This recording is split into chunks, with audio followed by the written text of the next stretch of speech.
Advertising days. Please welcome, put your hands together for Javed Jabbar, a fantastic human being that I know, a great inspiration person, and he's asked me to stop him after 5 minutes. Thank you. Bismillah. मजा नहीं आया तालियों का? अरे नहीं तालियां ढेर सारी. अरे please, thank you so much. Bismillah Rahman Rahim. Max, thank you very much for your gracious introduction, and Mr. Ijaz Nisar for your invitation to be with you all here, and fellow panelists, the very distinguished panelists. You notice that my name is not even there, so I'm a gate crasher who's been forcibly imposed on these very outstanding leaders of the corporate world. And also I'm sandwiched, and I hate to be a sandwiched man. I thought I was sitting at the edge and I'd have the last word, but I don't mind being positioned wherever. It's a pleasure to be here in this marvelous weather, and I can sense the warmth of Lahore the moment I stepped in last evening. And the reason why I feel that it is my duty to share some thoughts with you is, even though I am not at the moment, fortunately for the corporate sector, leading a very large organization. I lead an organization called JJ Media, which by choice wishes to remain a small, focused media content production company. I'm really here to speak to you in my voluntary capacity as Global Vice President of the International Union for Conservation of Nature, which is called IUCN. And I'm now serving in my 8th and last year as Vice President. It's an elected position. It's the only organization in the world in which governments and 1,000 NGOs and about 11,000 scientists from different disciplines are members, and we engage very closely with the corporate sector. But the idea is not to give you a message about the environment, but to share within the context of this panel, which is how do we grow and where are we growing? What does growth mean in turbulent times? And that immediately brings to mind the nature of growth. How do we all understand growth?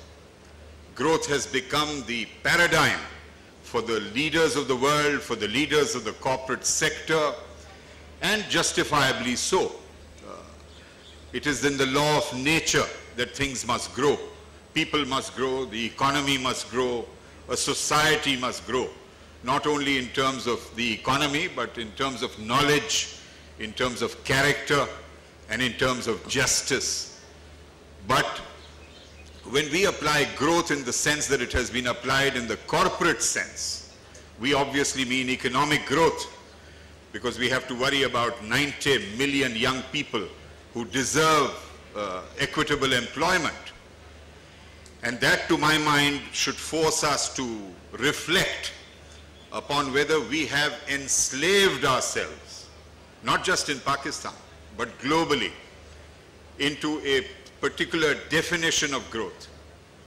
And in my humble opinion, growth in de facto terms is a very consumption-oriented, disruptive, destructive growth. And perhaps that is the inevitable result of about 200 years of industrialization, of even industrial agriculture. Agriculture is not separate from industry. Agriculture itself has become closely connected to industry. So it affords us an opportunity to reflect upon whether this is the only option for growth. Can there be growth without destruction? Can there be growth without excessive consumption? Because the more you consume, you have to have 2 cars, or you have to have 2 cold drinks, or 5 dresses, or 2 watches, or 2 holidays per year to feel that you are successful and that a society is doing better than what it did 10 years ago. But there has to be also the measure of human inner happiness. Happiness is a very elusive concept. You can be very noble and yet you may not be happy. So happiness is a very heavy term, and I hesitate to use that. But there has to be a sense of inner well-being. And when we look at this world seized by the growth mantra, we see a sense of loss of well-being. And I think that loss is to do with our break with nature. The bonding that we had with nature till industry, mechanization, science and technology have given us all these benefits, enormous benefits of medicine, improved healthcare, improved transportation, commerce, what have you. Doubtless, but there is another side to it. And therefore, one needs to look at the possibility of a new paradigm. Can there be growth without destroying the very resources which nourish us and sustain us? Should we try to recreate Dubai in Pakistan? I often hear leaders of business and government say, "Bhai, Dubai banana chahiye." If they could make Dubai, why can't we do it? And certainly Dubai was built with a lot of sweat and ideas of Pakistanis. But with great respect, I think that would be absolutely the wrong option to pursue. Because Dubai, I'm sorry to say, shamefully, has the worst and the greediest ecological footprint on this planet. They have no right to use the kind of resources that they are using in order to create this world of fantasy and temporary comfort and luxury. And in any case, the 180 million people of Pakistan cannot recreate Dubai for the whole of Pakistan. But we do deserve a Pakistan of justice and dignity for every human being, of reasonable equity in education and economic opportunity. And in order to do that, we need to redefine where do we place the economy. At the moment, the thinking in Islamabad and the 4 provincial capitals, and I'm sorry to say throughout the corporate world, is to think of the economy. And then yes, we'll take care of the environmental impact assessment. As if that is an add-on, a tag-on, thank you. As if that's an add-on or a tag-on.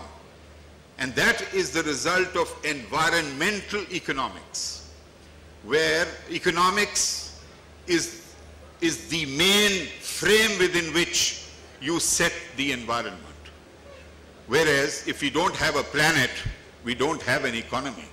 And of course it doesn't matter to us because in our lifetime, Khuda na khasta, this planet is not going to perish. But the rate at which we are going and the decisions that each of you take, either as a captain of industry or the future captains of industry, agriculture, the services sector, is going to shape the direction in which this beautiful, unique, singular, irreplaceable planet is going to head. Because this is the first time in history that the actions of human beings themselves are changing the nature of the planet. And I can only take recourse to that great hadith of the Prophet. When someone said, "Prophet, I mean, this is not a mosque. Why are you praying here?" And he said, "The whole planet is a mosque." And until we develop that sense of reverence, whether it is a beetle or an insect whose life is disturbed because we want to build a 10-story new shiny shopping plaza there, what happens to that beetle? Perhaps the beetle doesn't matter, but that beetle is part of the very chain and web of life of which we are all a part.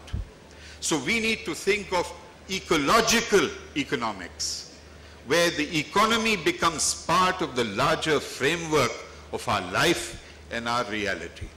It's not going to happen overnight. Paradigm shifts don't take place immediately. They take 10 years, 20 years, 30 years. But there has been a paradigm shift in the world since 1972, when the first UN conference on the environment was held in Stockholm. There's now a great global awareness amongst children, amongst adults, amongst industry, amongst corporate leaders. And I hope that we can build upon this and inject into public discourse the possibility that there can be non-destructive growth, that there can be prosperity without disruptive and destructive growth. And there is a possibility. For example, Tim Jackson, one of the foremost environmentalists, has written a recent book which I strongly recommend to you. It's called Prosperity Without Growth. which is a kind of conundrum. How can you have prosperity without growth? Well, mathematical models are currently being constructed to show that you can develop meaningful employment, develop a greater sense of human interaction and integration with the planet, which industry has disrupted, and hopefully revive our connection, our imperishable connection with nature. I have great hopes. Thank you very much for the opportunity you've given me and the patience with which you've participated. Thank you.